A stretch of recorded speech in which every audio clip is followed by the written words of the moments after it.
I think, the best quarterbacks.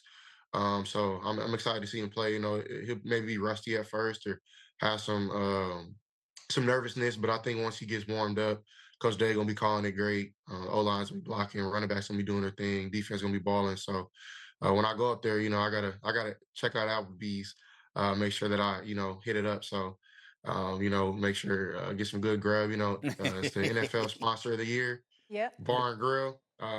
Make sure everybody go watches that commercial. Me, Dan Campbell, Ashton Genty went this summer and shot it. And I thought it was a really good commercial. You can go up there and get 2 for $25. One appetizer, two entrees, and any other questions y'all have about Applebee's, go to their social media. But yeah, Love I'll that. be up I there like these, Stephen A. Ain't nothing wrong, So ain't nothing wrong with I'm here Applebee's. for all of it. Real quick, how many touchdowns would you have had if you had Jeremiah Sniff? He's still a young guy, man. He's talking about when I was at Ohio State. Right. Yeah. I don't know, maybe a lot. I think I had some good ones too. Right. So I like my guys, but I think he's doing a great job. He's a great player. I have special affection for this brother right here because he could play some basketball too. Really? He came through for me. You know what I'm saying? He didn't have much help, but he showed up. So I appreciate you, bro. I appreciate expect you. nothing less. CJ, thank you so much for being with us. Best of luck this season. Best Looking of luck, forward to bro. seeing you out there. Thank you. I appreciate you guys. All right. Coming up, if the 49ers running game couldn't get any scarier, they added another weapon in Brian Robinson Jr. San Fran Super Bowl season last year. The Niners are stacking up the depth chart. Over the weekend, the Niners traded for Commanders running back Brian Robinson Jr. for a 2026 sixth-round pick. Robinson was Washington's leading back in the previous 3 seasons. He will now share the backfield with Christian McCaffrey. Robinson, getting adjusted to his new role, had this to say. I respect, everybody. I respect the room. I respect C-Mac, but I'm a competitor. I come here to compete. I come here, I'm ready to do my thing just as well as, Christian ready to do his. So, my job right now is just to compliment him the best way I can, and we're going to be the best duo in the league. Okay, let's talk about duos and do this thought experiment here. So what's better for a championship contender to have, Mike T? Is it a star wide receiver duo or great running back duo? Yes, I want both. But the way the Not an option. We all want everything. It's kind of like we're at the menu. Why are these ors? I want them to be ants. Yeah. But look, the axiom of pass to score and run to win, to me, is exactly where pro football is today. And you talk about these high-powered offenses, starting with Cincinnati, Jamar Chase and T. Higgins. Let's give them a lot of credit. They signed to extensions. I think that is the way the league is set up now. You need to score. You need to have difference makers on the outside. And look, at the end of the day, there's just more running backs available than they are great receivers. So to me, because of the way they call pass interference, the way they officiate games, I think getting a difference maker on the outside is really you want to start from a team building standpoint. Yeah, I'll take the different approach. I think, having the running duo is better. I think you look at the top teams rushing the football, those teams have found their way in the postseason. And here's a marker I look at as far as, I know it's a passing league, but look at some of these top quarterbacks that we have in the game. Does Josh Allen have a top wide receiver? No. Does Patrick Mahomes have a top wide receiver? No. Lamar Jackson? No. But you know what they do have? They have top rushing attacks. And those rushing attacks that go along with their quarterback leads them deep into the postseason. So I'm going with rushing attack. Me, it would always be the passing attack. It would always be those 2 wideouts because I think that strikes the level of fear.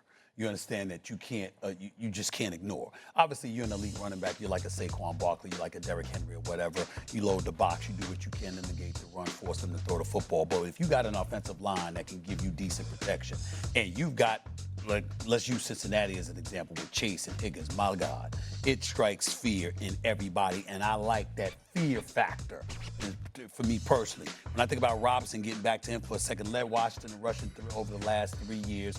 More importantly, he's been a reliable weapon. Christian McCaffrey, he's missed at least 10 games due to injury in 3 of the last 5 years. So you're the 49ers. That's a security blanket you just acquired, okay? So that's going to bode well for them. But I got news for you.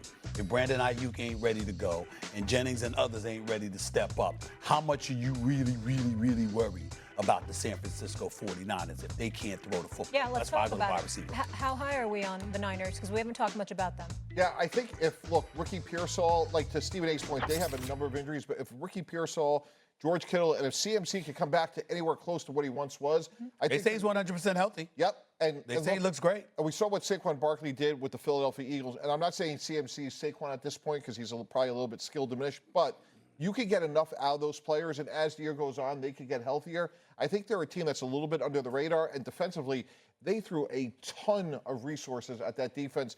Michael Williams, I think, will be a really good bookend to Nick Bosa. So I think when we're talking about a team in the playoffs, Molly, or on the periphery, I'd have the 49ers there. Listen, let's just be real about the 49ers. I think a big part of the reason why the 49ers, some people consider them, Super Bowl contenders is because of their schedule. 49ers have one of the easiest schedules of all these teams in the National Football League. And when you look at the 49ers, the question I have is twofold. Number one, I think on the defensive side of football, man, they've lost their identity. And big part of the reason why they their first 4 draft picks were all on the defensive side. They bring back Robert Saleh because clearly there's been decline on that side of the ball. We talked about Christian McCaffrey. Christian McCaffrey is the engine that stirs that pot in San Francisco on offense. Can he hold up?